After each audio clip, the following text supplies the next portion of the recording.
کیا آپ جانتے ہیں کہ 1974 میں ایک اخباری وارث کو اغوا کر کے بینک ڈاکو بنا دیا گیا تھا؟ پیٹی ہرسٹ کی برکلے اپارٹمنٹ سے پرتشدد اغوا سے امریکہ ہل گیا۔ سمبیونیز لبریشن آرمی نے انہیں اغوا کیا۔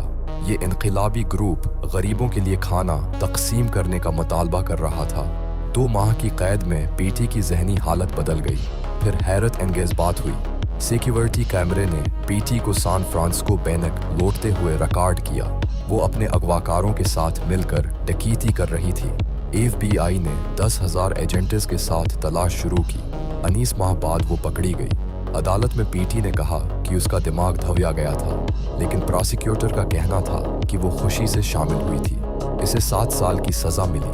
بعد میں صدر کارٹر نے اس کی سزا کم کر دی۔